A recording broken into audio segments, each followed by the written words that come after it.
Good afternoon and welcome to this LinkedIn Live session. This is the last session for 2024. My name is Alessandro Faia. I'm a communications officer at EMA. And today I'm joined by the head of therapeutic areas at EMA, Francesca Dei. Welcome, Francesca. Thank you very much. Good afternoon. And today we will talk about what we do at EMA, which is the scientific evaluation of marketing authorization applications for medicines and the EU. And we will, in fact, focus on the issue of submission predictability. It might sound a bit difficult, but it is a very concrete problem. So along the journey of a medicine to get to a marketing authorization, there are a number of milestones. So from the development, the testing, clinical trials, after that, the submission of a marketing authorization application to EMA, and then final marketing authorization issued by the European Commission. Today, we will focus on the moment of the submission and what precedes the submission part and what issues a delay in respecting the agreed dates or in submitting incomplete evidence, what the risks are for and what the consequences are for the applicant, for EMA, and for the EU network of medicines regulatory authorities. So there is a lot of work that has been done in this area, a lot of analyses, a lot of tools that have been put in place to make this process more efficient, and we'll dig deep in a minute with Francesca. So before we go to that, we start our discussion. Just a reminder of the house rules. So we will start by having a conversation, and we will set the scene. But after that, we want to hear from you. So please put your questions in the comment section that you can find at the bottom of the live. It's always very interesting for us to hear your views, to address your concerns, and to hear also your suggestions. So we will get to that on the second part of live as usual. So Francesca, to start, I mentioned that the journey of a medicine is a long one. It takes years, takes a lot of efforts on all sides. Can you just summarize for us what are the main milestones, especially the ones that are relevant for our discussion today? Sure. Thank you very much, and welcome everybody. So I think the important part to zoom in on maybe is what happens a little bit before the submission of a marketing authorization for us here in the EMA. And if we think about it, about 18 months maybe before the planned submission date, the applicant should really send in a request for eligibility. There are a number of different ways that marketing authorizations can be applied for and granted in the European system. And the centralized procedure, the one that goes through the EMA, is one of a number of options. So eligibility to the centralized procedure needs to be checked first. And this happens about 18 months before the submission date. Once that has happened and you know as an applicant that your product is eligible, the next very, very important milestone is the submission of the letter of intent. So the letter of intent is a form that's sent into the EMA 6 to 7 months before the submission. And it really is the point at which you are booking resources for that MA assessment. So you're booking resources in the EMA, you're booking resources at national level with the rapporteur, the co-rapporteur, and the prac rapporteur. So 3 member states are booking resources for that submission that will come in. We asked this 6 or 7 months before the submission, as I've said, which we assume is enough, of a window to know for sure that the dossier will be ready and that the submission will come in on a given date. We have a number of different submission dates across the year. 11 so applicants can choose when they would like to submit. And by sending in this form, they really are committed to sending in an application. Now, we know that real life stuff happens, things go wrong, trials sometimes not really that positive. And so we fully expect that not 100% of the submissions will come in as was planned with letters of intent. However, what we've been seeing in recent years is that actually it's been minority of submissions that come in. On that point, I want to quote our executive director, because we had a workshop at the EMA in September about this very issue, and there were a number of data that were presented. And one that was really staggering was that only 35% of applications was submitted on the agreed date. So the rest was either delayed, but there were even some no-shows. And to quote our executive, she said that this actually wreaks havoc in the system. So maybe you could explain that for us. Yes, so it does wreak havoc. So if you think about it, at any given point, we have within the EMA probably about 140 or so assessments ongoing of marketing authorization. So it's a big volume of applications. We have to plan ahead, and we try to plan ahead based on the letter of intent and this window of 6 to 7 months that we have. We book resources internally at EMA, but also at national level, and actually much more importantly at national level, they book resources for that dossier. Assessment teams are planned out to be working on certain parts of the dossier at a given time. Now, if that doesn't come in, all of a sudden things have changed around, and it's much harder then to plan in terms of workloads and how to sort of distribute the work across the assessment teams. Because I just want to remind our viewers, the assessment teams are from the national competent authorities. So we're not only talking about EMA resources, but resources that are spread across Europe. Exactly. So as I mentioned, there's 3 member states where every application will have resources dedicated to that assessment. And fair enough if you have a body of work and the workload ahead, and 1 out of 5 or 6 submissions don't come in, it's fine. But when we have 60 to 75 up to 70% of applications actually not coming in when we plan and moving dates constantly, it means that assessment teams and the workload needs to be rearranged and replanned basically almost on a weekly basis for these member states. Sometimes things work out that they were expecting that, a marketing authorization in February, one in May, one in September. They're all delayed and they're all going to come in October. And the resources were not really planned for that kind of eventuality. And it's a domino effect. Exactly. With finite resources.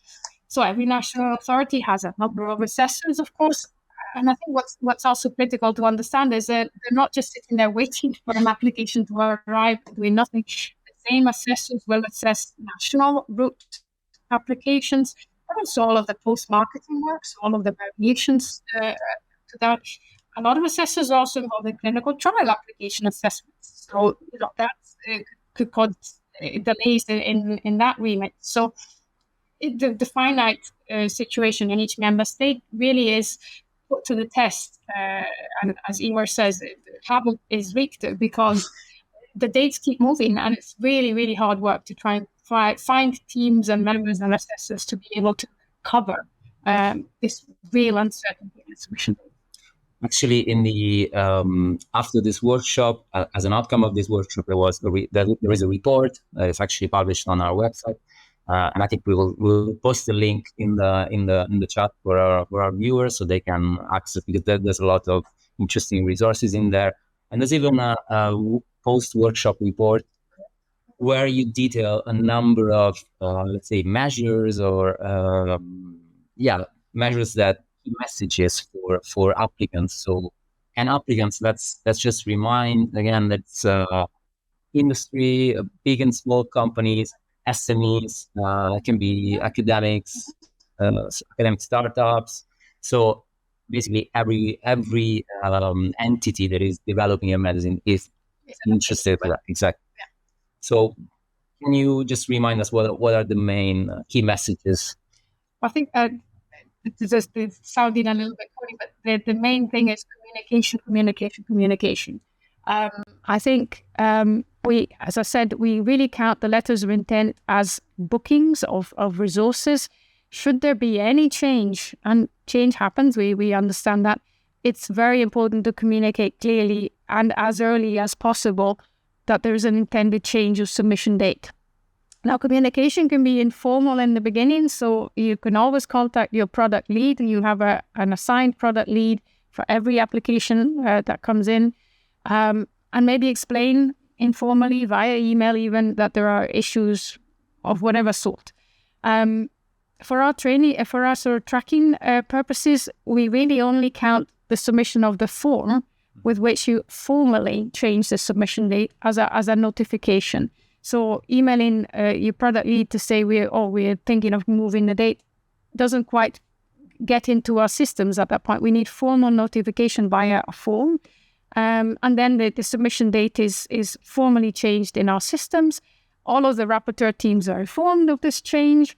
They have to rearrange their resources accordingly, and we reset the expectations for that new date.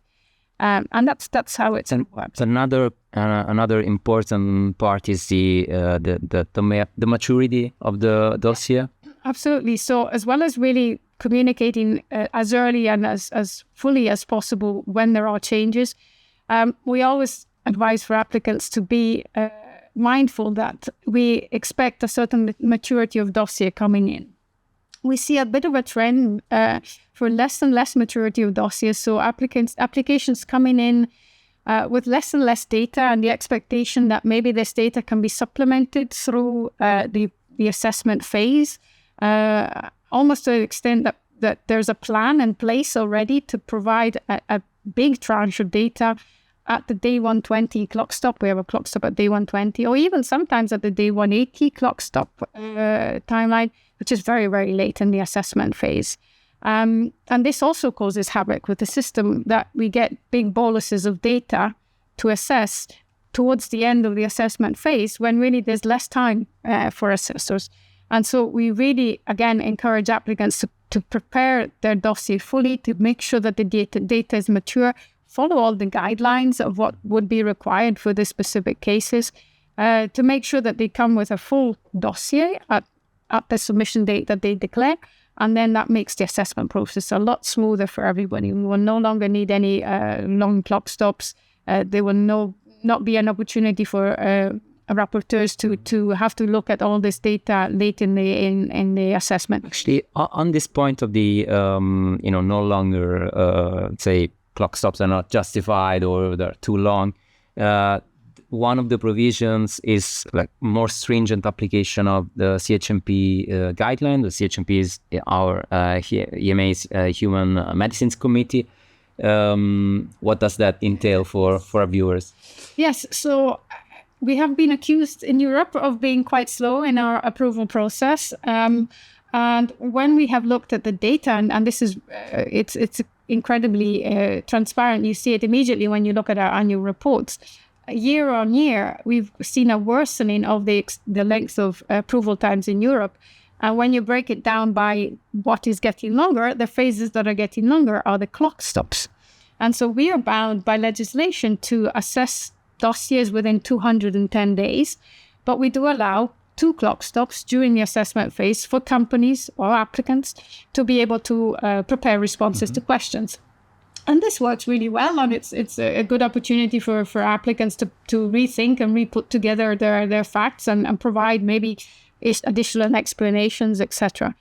But we've seen this trend where applicants have asked more and more for extensions to the clock stops. There's a provision for 3 months clock stop at day 120 and 1 month clock stop at day 180. So having seen that now, even in 2022, the actual clock stop time on average was longer than the assessment time, CHMP sort of thought that we need to have a rethink, because it can't be correct that it takes longer to answer the questions than it does to do the assessment of the full dossier. So starting from this summer in 2024, CHMP has now begun applying this 2009 guideline much more stringently. Applicants who ask for extensions to these clock stops really have to justify them fully. Every extension request is reviewed by CHMP in detail, and really extensions that are requested because the dossier was premature, because there's this idea that maybe the data can be supplemented during the assessment, they will no longer be accepted. In fact, they are no longer being accepted already. We've seen already a decrease in clock steps from the summer to now. So yes, CHMP's got a lot stricter. The advice is very much for applicants to make sure that the dossier is comprehensive to begin with. The questions then will not require so much time to be answered because there would no longer be a need to provide extra data. And it's a win for all in the sense that then the approval times in Europe become quicker. It's a win for everybody. Yeah, exactly. Putting ourselves in the shoes of an applicant, what is the best way, what is the most efficient way to communicate a delay in the submission of a marketing application to EMA? As I mentioned, as early as possible, at least informally to the product lead. I think that's important because sometimes things happen quickly and we understand that. But as soon as it's feasible after that, we have a form with which companies can notify us formally, officially, that there's a change in the submission date. And that needs to happen. So just relying on the email notification is really not enough. The product lead is the person that is assigned by EMA to deal with the applicant, so to be the contact. Correct. Yes. So at the point of asking for the eligibility, actually, so a year and a half or so before the MAA is planned, there's a product lead assigned, and that is the main point of contact for the company to get into the EMA, essentially, and ask any questions. So make use of that person. I think that there's a reason that we sort of appoint these people really early. They're there to support, they're there to help. And yes, communication, it's great to keep the communication informal and quick, but then certain things need to be obviously notified formally and officially to make sure that it sort of enters into our systems and then we can cascade to the whole network. So before we go to our viewers' questions, and again, an invitation to submit your questions now. I think this is a very good opportunity to hear directly from Francesca. Apart from the more stringent application of the CHMP guideline, there are other, let's say, initiatives like tools that you have revised. Maybe you want to give us a quick... Yes, we've done quite a few little things here and there to try and help with the submission predictability. One of the first things that we introduced actually is an annex to the letter of intent. So I mentioned the letter of intent is the way of booking resources. We've created an annex to this document so that the applicants can provide a lot more detailed information on their product. This allows really for the rapporteurs who are bidding to become rapporteurs for that product to be better informed and to really sort of decide whether they do want to bid or not, and sort of try and understand the background of the product and how it fits maybe with the other products that they are already rapporteurs for. So that's something that's already helped. To just get a little bit more information about the product that's coming helps a lot. We also did in 2023 a really interesting exercise where we contacted in the December before, so December 22, all of the applicants that we knew based on the letters of intent were going to come in 2023. And we performed a really detailed monitoring exercise to try and see who was going to submit when, how were the delays. Like an horizon scanning or something. Exactly. So really a very close monitoring. All the applicants were informed of this because this was much more intensive monitoring than we've done in the past. And one of the things we wanted to achieve was to try and understand the reasons behind all of these changes of dates, because we've seen some incredible behaviors. So changes of, applicants have changed their date of submission 7 times in 1 year. I mean, again, why would something like this what would be behind it? That we were trying to really fully understand, how is this just bad planning or wishful thinking in terms of they really hope that this is going to be the date. So we really tried to understand the why behind all of these things, and it wasn't really all that successful, I would say, in terms of, we didn't really get maybe the information that we wanted to try and fully understand what are the drivers behind this kind of change of date so much. So we're hoping to repeat this next year. We won't start in January 25, probably mid 25. And again, really to try and understand why is there always such unpredictability, why the dates move. It can't be that 60% of pivotal trials fail. That's not an accurate description of what we know. So there are other drivers behind changes of data, and we really want to understand what the root causes are, so that then maybe if there's anything we can do to try and help, then we will. And at least starting to highlight the problem, I think, is already having an impact. So let's see. And you have also closer dialogue with applicants in 2025. I think there is a yes. So we want to make sure that we look at ways of talking to applicants and preempting, let's say, these changes. One of the things that we will launch next year is a focus group looking at pre-submission interactions. So we want to revamp a little bit the way that we interface or communicate with applicants, basically in between the letter of intent and the submission of the MA. It's a focus group where we have a lot of industry representatives, actually. So it's together we will try and find out how can we, in that intervening period, have a closer communication, try and make sure that we are aware of any potential obstacles to that submission date, work together to find maybe better solutions for a submission date that will suit not only the company but also the rapporteur teams. But that's also the work that will begin next year, hopefully, and we'll see if it brings some. If I can get you to maybe sharpen your predicting skills. We said in 2023, we surveyed the situation. It was 35% of application were submitted on the agreed date. What would your prediction be? Let's say for 2024 or 25. 24. I don't think we will have done all that much better. Maybe we moved a little bit the needle. Awareness campaigns. I'm hoping that they will see in 25 an improvement. I've been asked before what would be my wish, and if we think that it's 60-40, so 40 come on the day and 60 don't, I think if we reverse that and we get a 40-60, so we actually have 60%. That for me already would be a massive success. So we're not shooting for absolute predictability. I mean, there's no 100%. No, that would never happen. Okay, so let's go. We do have one question for the moment from Marcin Gorski. Does EMA allow rolling submissions? So currently, we use the rolling submissions in a declared emergency. So when we had the COVID pandemic, it was a very useful tool to be able to allow companies to come in with the modules as and when they were ready.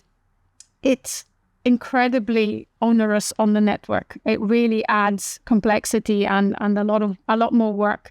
So it's not something that we envisage allowing for every submission. So at the moment, it's only for declared emergencies, of which, thank goodness, there is none at the moment. So it's not possible today. In the new legislation, people are following the conversations. There is a plan to potentially include a phase review, and again, for a subset of products. So we're working towards finding maybe a solution on how to allow this, because we can see the benefits in terms of being able to assess a certain part of the dossier and then sort of close that and move on later. But as I said, it really does take its toll on the network in terms of the resources that are required for that. And of course, during COVID, there was also all done at breakneck speed, so that is, exactly. That added stress. Yeah, exactly. And the issues that we're talking today affect every applicant, as we said, but we know that in Europe there is let's say a strong focus on SMEs, small medium-sized enterprises. Anything that is of relevance for SMEs to know? Yeah, so I mean, we did look to see if this problem of poor predictability was really associated with one type of applicant or another, or one type of application even or another. And it wasn't. So it's not an SME problem. It's a everybody problem. For SMEs, we do understand that there's a lot more pressure. There's smaller teams. Putting together an MAA it's a big endeavor. And so we understand that maybe there's a little bit more unpredictability there. But it doesn't show in the statistics really as being a problem. We do have a lot of support for SMEs. And please make sure that you do use that support. So we have a dedicated SME office really to support these small and medium enterprises. There's a lot of information, even on our website. There's a dedicated SME webpage. And of course, you always have your product leads. So product lead is assigned for every product. They are really your first point of contact, and they should help you navigate some of these complex. So the message is to make use of the resources that are already available to them. Yes, absolutely. There's lots out there. I know they're sometimes difficult to find, but certainly our SME office, I think the email is sme@ema, but maybe we can post it at the end. But we have a dedicated webpage for SMEs. Really, that should be your entry point to take a look at. Okay, so we have a question from Ayub Bugera. What is the procedure of assessment for applications of a first-generation biosimilar? Can the clinical data in phase 4 justify potential lack of information in the studies performed, especially during development phase? It's a bit granular, I think. Yes, so biosimilars are assessed like any other MAA. We have the rapporteurs assigned, the times are the same. I'm not sure you understand the part about the clinical. Yeah, it was about clinical data in phase 4, justify potential lack of information in the studies performed, especially during development phase. So, well, we're I guess for biosimilars, we're in a little bit of a transition phase, right? So we have now plenty of experience with biosimilars. There's a lot on the market. And we are going from the requirement really of a pivotal phase 3 for biosimilars to maybe requiring less clinical data, because we can rely actually much more on the quality information.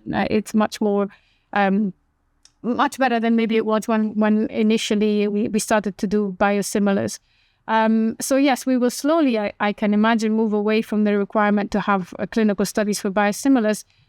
I don't know whether they would be replaced necessarily by a phase 4 study. Then it becomes very dependent on the biosimilar and the indication, etc. But certainly you can see already that we're sort of slowly moving towards a more quality-based assessment for biosimilars than clinical. Okay, let's go to our next question from Joanna Brecken.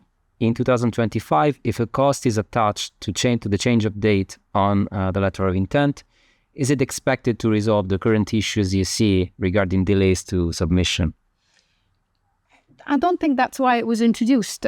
So the fee for change, there will be now a fee from January for changing the submission date. It's an administrative fee, so it's really a few €1,000. I don't know if that will be a deterrent necessarily, if I'm honest. It wasn't introduced because of that, in order to be a deterrent. It could potentially affect some companies more than others. Maybe the SMEs, as we're talking about, where even a few €1,000 would make a difference. So certainly, I would encourage, when you first submit your letter of intent, really be critical about the date that you put in. We're not interested in a sort of date that maybe you need to tell the board or the investors. We want something that's realistic, and it's entirely confidential. We do never disclose the submission dates with anybody. So give us the realistic submission date, and then you're hopefully less likely to be able to have to change it. And yes, changes are inevitable. The fee will be applied, I think, if the change is more than 60 days from the letter of intent. We will see how it's new for us also. We're going to see how it works out next year, basically. I see that we have already our next question from Vibha Sharma. Vibha is a reporter at Pink Sheet that we know very well and has reported actually quite a lot on this on the series of initiatives that Francesca is spearheading. So her question is, what became of EMA pilot asking companies to pre-fill the assessment report to improve efficiency? Yes, so we're doing a lot to try and improve efficiency. It's not so much the submission predictability but it's more efficiency of processes. So yes, we are conducting this pilot. We're still doing it. It's a pilot where we are asking companies or applicants to pre-fill some of the assessment report templates that we have with factual data, only the factual data. And this is really the idea behind it, is to help the assessment teams not having to copy-paste basically information from the dossier into their assessment reports. the pilot is going a lot slower than we hoped for because we're chasing submissions. We sort of look at products in the pipeline. We contact companies. Of course, it's all voluntary from the company's perspective. So we've asked companies if they would be interested. But then the submission dates move. So we're chasing the submissions. So far we've started 8. We're hoping to do 10. So we're looking now for products but again, they're sort of running away from us, these products. We will, after we've finished the 10 products and really examined feedback, we're collecting very good feedback from the applicant side as well, how much effort it is. Also from the rapporteur's side, is it actually any use? Once we've completed all of that, completed the 10, which will probably be at some point mid next year, I would imagine, then we'll really take stock. And there could be a number of different ways that we move. We either it's successful, it's a useful thing to try and improve. We can improve the templates. We already had quite a lot of feedback on how to improve templates for the applicants, which is great. It could be decided that actually it brings no value to anybody. Done. It could be decided that we need to do an extension to the pilot. So we'll see. But it's sort of really next year that we'll know. What I would say, if you allow me, is we do have these templates on our website, and I don't think applicants really look at them. If I can suggest anything, it's really useful to see what the assessor needs to fill in their templates, in their assessment report, because if you start to think the assessor needs to do this, that, and the other, then you can already sort of frame your dossier in that sense. It's a really insightful tool to have a look at the templates for assessors. It should help you frame your module 2s at least. And that I think will make the assessment much smoother in the end. And actually, we have a question, and I think it's right on this topic of the templates. Shilpa Jain, we appreciate the new template for responding to list of questions, but it has limited inbuilt styles, leading to a fair bit of formatting issues. Are there plans to update this template to make it more user-friendly? Okay, well, I didn't, but maybe it's useful feedback. That's what we're here for. Yes. I mean, this was a very quick and easy template that we just really put out there. It's entirely amendable in the sense that companies can add their headers, their footers. We really are not that fast on the styles. So, the real value of that template is the boxes for the assessors to be able to directly in the responses make their assessment comments. Everything else, it really doesn't matter how it looks. So if there are any improvements that we can make, absolutely. But the idea it's that it's very simple, because then it's for the companies or the applicants to style as they like and amend as they like. Laurie Mulcahy asks, what are the ways applicants can get feedback in their dossier readiness ahead of rapporteur assignment? Ahead of rapporteur assignment is that. So rapporteurs are assigned when we get the letter of intent. That's when we really book the resources. Ahead of that, my suggestion would be scientific advice. That's if you really have some questions about, I don't know, the clinical study design, or the maybe the acceptability of a certain amount of data or certain endpoints, etc. Scientific advice is of course the best way. And then in terms of maturity of the dossier, more really granularly, I think it's a question of waiting for the rapporteurs, and it gets quite late then, I guess. But there's always pre-submission meetings with the rapporteurs, with the EMA. And what I mentioned, that focus group, really looking at the interactions before, maybe this is something that we can also explore. How can we give some feedback that's maybe not as comprehensive as scientific advice, but better interactions ahead of submission, maybe even ahead of rapporteurs. But we'll have to see how we can arrange all that. But for now, I would suggest scientific advice if really have some fundamental questions on the dossier. Okay. Elizabeth Pasco is asking, what are the current requirements in terms of trials for an applicant to file for approval? And what are the differences between EMA and the FDA? How long do we have? So, well, it very much depends. It very much depends on the indication. The requirement, the most generic requirement I could say, is 2 well-controlled phase 3 studies. However, we know from experience that there's many oncology indications that have been approved with single-arm trials and limited numbers of patients. So it's very, very indication dependent.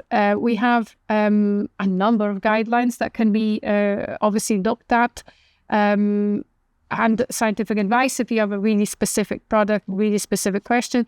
And I would also suggest to, depending again what the therapeutic area is, look at what's been approved in that area in the last 5 years. And then that gives you really an idea. You can look at our EPAR pages where we publish all of the assessment reports.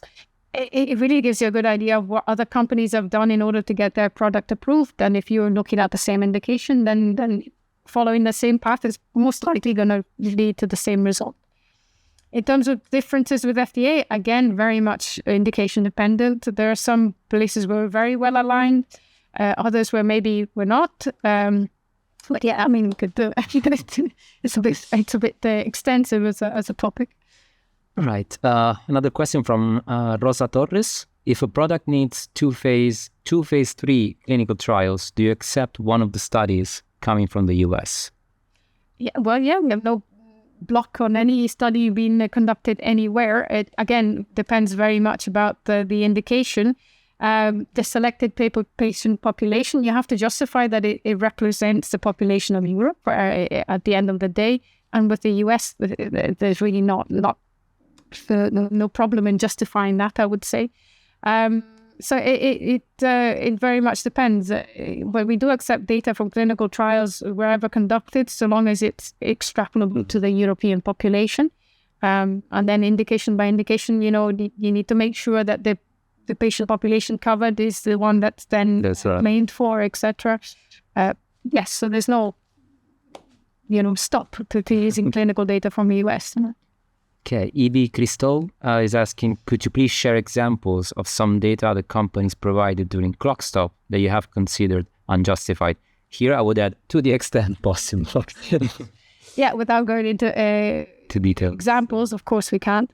I think the ones that we see more often is coming at initial submission with an interim analysis. And sometimes it's as few as a handful of patients, maybe less than a dozen even, and then expecting to be able to do maybe another cut at day 120, and then the final, 100 patients or whatever at day 180. And again, it's counterproductive. If you at day 120 really put a huge amount of data on the rapporteur's desk, and they have to assess it, it becomes very difficult for them to have to do that in a shortened time, because of course the way that the assessment is structured, the bulk of the assessment, the longest time is at the beginning, and then the rest is supposed to be to assess the questions or the responses to the questions. So to have a response with a huge amount of data does really add a lot of complexity to the assessment, and yet you're not really going to make a friend of the rapporteur by doing that either. So I would always suggest talking with the rapporteurs, with the EMA before. If that's the plan, the rapporteurs will most likely, tell you not to, and suggest maybe moving the submission dates so that you have a more comprehensive data set to begin with. So it's really case by case, but that the usual example is interim analysis, so data cuts with very early, very little data, on which then it's really difficult to make an evaluation. Yeah. Okay, next question from Rashi Sharma. During the evaluation stage, if the deficiency letter / list of questions warrants the MAH to generate additional technical data, which could take longer than a 3-month clock stop, how do you justify it? The golden goose. So yeah, CHMP is looking at these justifications very, very carefully. How long does it take to create the data, to generate data? It depends on the data. If it's data cuts from clinical trials that exist already, then that's statistical analysis, programming, etc. It shouldn't take 6 months if the data is already there. If it's a question of maybe doing, stability studies that had not been done or planned, then you have to start set up, etc. Maybe some non-clinical. Sometimes there are some non-clinical studies that were not conducted that that are requested and take time. Again, the justification needs to be solid as to why it takes this long, maybe even with, detailed description of what has to happen and when. Sometimes there's vendors involved and contractual stuff, which makes it complicated. The question that CHMP always goes back to is, should the applicant have done this at the beginning? So certainly for non-clinical studies, it's pretty clear what needs to be in a non-clinical package. And so, omitting or forgetting certain studies is no justification then that it takes time. Other things where the request is really new and most likely unforeseeable from the very beginning, and we have cases like that, then actually the CHMP is relatively sensible and will say, well, if we are asking for the data and it really wasn't something that could have been predicted, we have to allow the time. And they do. So it needs to be justified, sort of explaining what needs to be done and when and why. The question keep on coming. Yep. So Doralicia Casares is asking, is there a style guideline or instructions to prepare submission files? Well, we have the notice to applicant. I guess you could call that maybe the style guide. We obviously follow ICH, so it's the International Conference on Harmonization, so that the ECTD structure is something that we share across a number of international regulators. Our notice to applicants is really quite a detailed description of what should be in every section and every module of the whole ECTD. So that's really the place to start. It's not something that gets updated all that often, we might say. And so there's maybe in maybe module 3 more than other modules, some new things and new technologies, etc., that maybe are not totally covered there. But as I said, the other thing I would look at is maybe the assessment report templates. If you want to structure things and have an idea of how the assessors are going to be looking at your data, that should really help you to frame it already. But start with the notice to applicants. Okay, another question from Shilpa Jain. Can you please provide more explanation around exceptional circumstances, examples for clock stop extension at day 180? So at day 180, well, that's it. So the guidance is very clear that at day 180, this is like the end of the road almost. At day 180, the normal clock stop is 1 month. You can ask for an additional month, and that's sort of needs to be justified. Anything above that additional month, it's really not foreseen, I think, is what the guidance says. Again, at this point, we should be really sorting out the T's and the I's of the dossier. We see probably too many dossiers where at day 180 we have quite a lot of major objections remaining, and so really fundamental questions on the benefit risk of the product.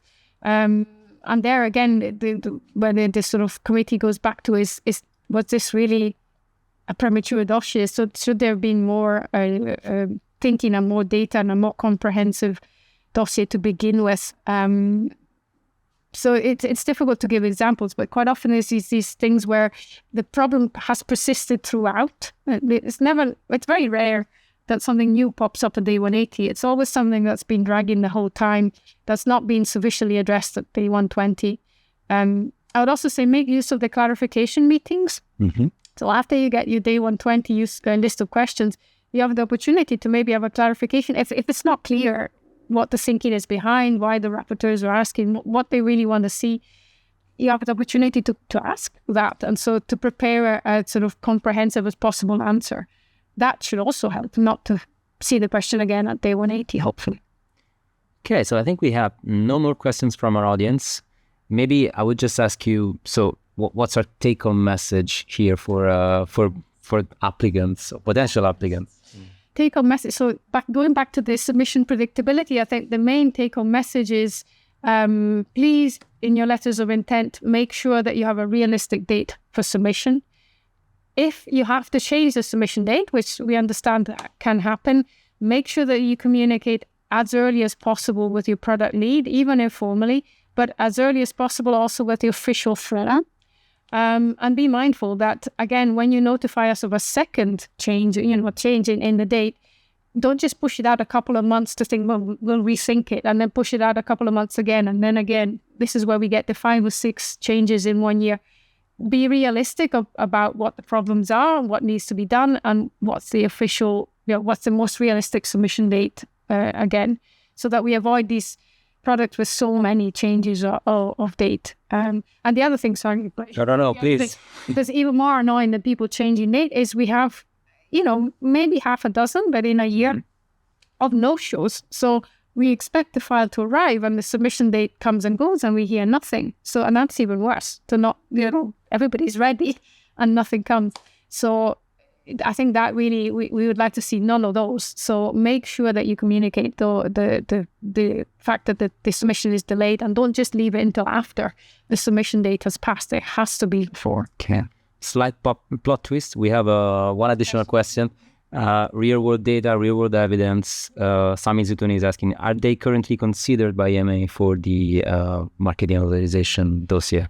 Considered, of course, yes. So any data that's submitted, real world evidence, will always be assessed, will always be analyzed in the context of the evaluation of the product. It then depends on the indication, depends on what the pivotal studies are, the value, the relative sort of value of that data versus a randomized controlled clinical trial. We all know the randomized controlled clinical trial is the gold standard.